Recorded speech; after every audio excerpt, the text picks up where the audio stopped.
बंधु माने आजिर एही कार्यक्रम को आपण मानक स्वागत। आजिर एही कार्यक्रमटी मेष राशि व्यक्ति विशेष मानक पई बहुत गुरुत्वपूर्ण अटे। कारण आपण माने थंबनेल ही देखि पारुथिबे जे मु लेखिछि एही कार्तिक पूर्णिमा ठारू मेष राशि व्यक्ति विशेष मानक जीवन रे किछि बड़ हेबाको जाउछि। तेबे एहा पछरे किछि कारण मध्य रहिछि। कारण ग्रह नक्षत्र मानकर चलन रे एक बड़ परिवर्तन होई सारिछि, जहार प्रभाव आपणक जीवन उपरे पड़िबाकु जाउछि एवं आपणक जीवन रे किछि बड़ घटना घटिबाकु जाउछि। दीर्घ 12 वर्ष परे गुरु आपणकर चतुर्थ भावरे गोचर करूछंती। आपणकर चतुर्थ भावरे गुरु उच्चस्थ अछंती। चतुर्थ भावटी होइथाय समस्त प्रकारर भौतिक सुखर भाव, मांकर भाव। चतुर्थ भावटी को केंद्र कहा जाय थाय। एहाकू कुंडली रे बहुत शुभ स्थान बोली माना जाय थाय। बंधु माने गुरु हेउछंती आपणकर नवम एवं एकादश भावर अधिपति। तो नवम एवं एकादश भावर अधिपति होई गुरु आपणकर चतुर्थ भावरे गोचर करूछंती। तेबे गुरुंकर दृष्टि आपणकर अष्टम, दशम एवं द्वादश भाव उपरे रहिबो। तेबे बंधु माने आपणक जीवन रे जहा सब समस्या लागि रहितिला से सब खूब शीघ्र दूर हेबाकु जाउछि। पुनर्बार आपणक जीवन को खुशी फेरिबाकु जाउछि। तो आसंतु जानिबा एही पवित्र कार्तिक पूर्णिमा ठारू आपणक जीवन रे कोन सब बड़ परिवर्तन हेबाकु जाउछि। तेबे बंधु माने भिडियोटी रे आगो को बढ़िबा पूर्वरु जदि आपणकर मध्य मेष राशि होइथाय तो भिडियोटी को लाइक करी चैनल टी को सब्सक्राइब करि दियंतु एवं कमेंट बॉक्स रे भक्ति एवं श्रद्धार सहित जय श्री जगन्नाथ, जय मां लक्ष्मी निश्चय लिखंतु। तेबे बंधु माने आसंतु आरंभ करिबा आजिर एही कार्यक्रम को, जहा आपणकर जन्म राशि तथा चंद्र राशि उपरे आधारित अटे। तेबे राशि चक्रर 12 गोटी राशि मध्यरु प्रथम राशि हेउची मेष राशि। तेबे बंधु माने जदि पूर्वरु आपणकर स्वास्थ्य खराब रहुतिला, आपणकर इम्यूनिटी सिस्टम डाउन रहुतिला, तो आपण लक्ष्य करिवे एही कार्तिक पूर्णिमा ठारू आपणकर स्वास्थ्य रे सुधार आसीबो। आपण निजको स्वास्थ्यवान अनुभव करिवे। किंतु जेहेतु आपणकर पंचम भावर अधिपति सूर्य आपणकर अष्टम भावरे गोचर करिवे, जहाकि 16 नवेम्बर को सूर्य आपणकर अष्टम भावरे प्रवेश करिवे। तेणु 16 नवेम्बर परे जेतेबेले आपण बाहर को केवाडे जाउछंती तो बाहर खाइबा को आपण अवॉइड करंतु। जेते पारिबे हेल्दी फूड खाइबा को चेष्टा करंतु, नचेत आपणकर पेट जनित समस्या देखादेबो। जदि आपण निजर खाद्यपेय को नियंत्रण रे रखुचंती तो अन्य कोनोसी प्रकारर स्वास्थ्य जनित समस्या आपणकर देखा जाउ नाही। विद्यार्थी मानक कथा जदि कहिबा तो कुंडलीर पंचम भावटी होइथाय शिक्षार भाव। आपणक पंचम भावर अधिपति हेउछंती सूर्य। सूर्य आपणक कुंडलीर सप्तम भावरे केंद्र रे गोचर करूछंती, किंतु आपणकर पंचम भावरे गोचर करूछंती केतु। तो केतु हेउछंती मुंडविहीन ग्रह, छाया ग्रह। तो से आपणकर माइंड को डाइवर्ट कराइबे। पाठ पढ़ारे आपणकर मन लागिबो नाही। पाठ पढ़ारे आपण परिवर्तन आनिबार चिंता करिवे। किंतु जेहेतु सूर्यंकर स्थिति 16 नवेम्बर पर्यंत बहुत भल रहुची, तेणु 16 नवेम्बर मध्य जदि आपणकर किछि एग्जाम अछि तो एग्जाम आपणकर बहुत भल रहिबो। जदि आपणकर किछि कॉम्पिटिटिव एग्जाम अछि, प्रतियोगितामूलक परीक्षा अछि, कोनोसी सरकारी परीक्षा अछि, तो सेथिरे आपणको बहुत अधिक सफलता मिलिबो। किंतु 16 नवेम्बर परे जेतेबेले सूर्य अष्टम भाव को चली जिबे तो सेतेबेले आपणक मध्यरे टिके कन्फ्यूजन देखा दे पारे। पाठ पढ़ारे टिके अप डाउन स्थिति देखा दे पारे।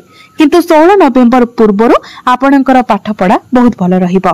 एबे आसंतु जानिबा आपणकर प्रेम जीवन किपरि रहिबो एही पवित्र कार्तिक पूर्णिमा परठारु। तो बंधु माने कुंडलीर पंचम भावटी आपणकर शिक्षार भाव हेबा सहित पंचम भावटी मध्य होइथाय आपणकर प्रेम जीवनर भाव। तो आपणक पंचम भावर अधिपति हेउचंती सूर्य। सूर्य आपणक कुंडलीर सप्तम भावरे गोचर करूछंती। तेबे बंधु माने जेहेतु आपणकर पंचम भावरे केतु गोचर करूछंती, तो जेबेठारु केतु आपणकर पंचम भावरे गोचर करूछंती आपण लक्ष्य करुथिबे जे आपणकर प्रेम जीवन रे कोनोसी ना कोनोसी कारण पई समस्या सृष्टि हेउथिबो। छोट छोट कथा को नेकी आपणक मध्यरे जुक्ति तर्क हेउथिबो। एमिति किछि घटना नथिबो किंतु हठात करी एपरि किछि घटी जिवो जेउथि पई आपणको मध्यरे किछि बड़ इश्यू क्रिएट हेबो। आपणकर बाणी उपरे आपणकर नियंत्रण रहु नथिबो, आपणको मध्यरे एग्रेशन मध्य बढ़ी जाउथिबो। तेबे एई सब जिनिस प्रति आपणको टिके विशेष ध्यान रखिबार अछि। 16 नवेम्बर परे सूर्य एवं मंगल उभयंकर दृष्टि आपणकर पंचम भाव उपरे रहिबो। तेणु 16 नवेम्बर परे आपणको विशेष भावरे आपणको आपणको प्रेम जीवन उपरे टिके अधिक ध्यान रखिबार अछि। आपणकर बाणी उपरे आपणको संपूर्ण भावरे नियंत्रण रखिबार अछि। एबे आसंतु जानिबा आपणकर वैवाहिक जीवन किपरि रहिबो एही पवित्र कार्तिक पूर्णिमा ठारू। तो बंधु माने कुंडलीर सप्तम भावटी होइथाय वैवाहिक जीवनर भाव, आपणक जीवन साथीर भाव। आपणक सप्तम भावर अधिपति हेउछन्ति शुक्र। शुक्र सप्तम भावरे ही निजर स्वगृह रे गोचर करूछन्ति। एहार अर्थ हेउछि एही कार्तिक पूर्णिमा ठारू आपणकर वैवाहिक जीवन बहुत भल रही। किंतु सूर्य जेहेतु आपणकर सप्तम भावरे नीचस्थ अछन्ति तो आपणकर पार्टनर को मध्यरे टिके एग्रेशन देखा देई पारे, किंतु ताहा सेते बड़ किछि समस्या हेबो नाही। आपण दुई जण मिसी किछि प्लानिंग करि पारंती। आपण दुई जनक मध्यरे भल पाइबा बढ़िबो, आपणक मध्यरे ताळमेळ भल रहिबो, कनेक्शन स्ट्रांग हेबो। एबे आसंतु जानिबा आपणकर भाग्य, कैरियर एवं व्यापार वाणिज्यर स्थिति किपरि रहिबो एही पवित्र कार्तिक पूर्णिमा ठारू।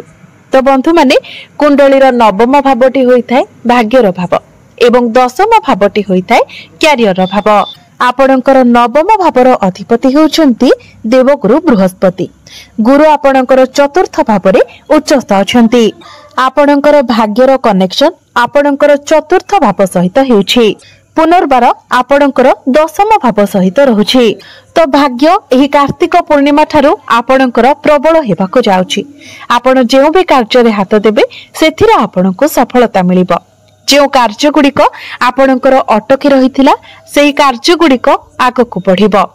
कोनोसी बड़ दिगरु आपणको धन लाभ होई पारे। धन रोजगार करिवार अनेक बाट आपणको मिलि जिवो। एही कार्तिक पूर्णिमा परे आपण कोनोसी शुभ मांगलिक कार्यर आयोजन करि पारंती, कोनोसी धार्मिक स्थान को यात्रा करि पारंती, कोनोसी धार्मिक कार्य रे आपण योगदान करि पारंती। एही कार्तिक पूर्णिमा परे आपण कोनोसी जमी, भूमि, प्रॉपर्टी इत्यादि किनि पारंती, नूतन गृह निर्माण करि पारंती, नूतन जानवाहन इत्यादि किनि पारंती। एही कार्तिक पूर्णिमा परे जदि आपण किछि बड़ इन्वेस्टमेंट करंती तो भविष्यत रे ताहा आपणक पई लाभप्रद साब्यस्त हेबो। तो भाग्य संबंधित आपण जहा भी निर्णय नेबाकू चाहुचंती ताहा आपण नै पारिबे।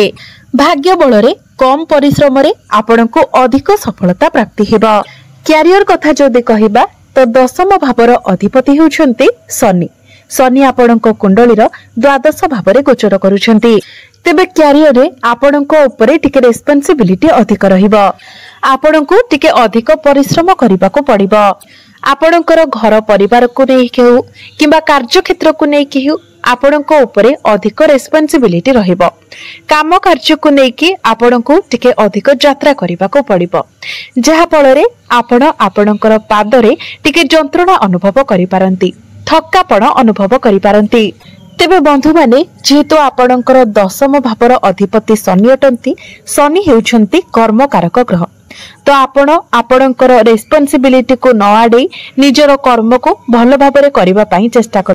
जदि आपण डिसिप्लिन रो सहित कंसिस्टेंसी रो सहित निजर काम को करंती, निजर कर्म को खूब मन देई करंती तो निश्चित भाबरे आपण को सफलता मिलिबो। किंतु जदि आपण आपणकर काम को अवॉइड करिवे तो शनिदेव आपण को अधिक समस्या रे पकाई पारंती। तेणु आपणक पई भल हेबो। आपणक ऊपर को जहा भी काम आसुची, जहा भी रेस्पोंसिबिलिटी आसुची ताको आपण तुलेइबाको चेष्टा करंतु। किंतु जो माने विदेश रे रही काम कार्य करूछंती सेमानक पई समय बहुत भल रहिबो। आपण आपणकर कैरियर रे ग्रोथ देखिबाको पाइबे। किंतु गोटिए कथा मने रखंतु, आपण जेते पारिबे आपणकर बाणी को आपण नियंत्रण रे रखंतु, कारण सूर्य मंगलंकर दृष्टि आपणकर द्वितीय भाव उपरे रहिबो। तेणु आपणक मध्यरे टिके एग्रेशन अधिक देखा देबो एवं बाणी उपरे नियंत्रण रहिबो नाही, जहा फଳରେ आपणक पई समस्या सृष्टि हेबो। तेणु जेते पारिबे आपण आपणकर बाणी उपरे नियंत्रण रखिबाकू चेष्टा करंतु। बिजनेस कथा जदि कहबा तो बिजनेस आपणकर एही कार्तिक पूर्णिमा ठारू बहुत भल रहिबो।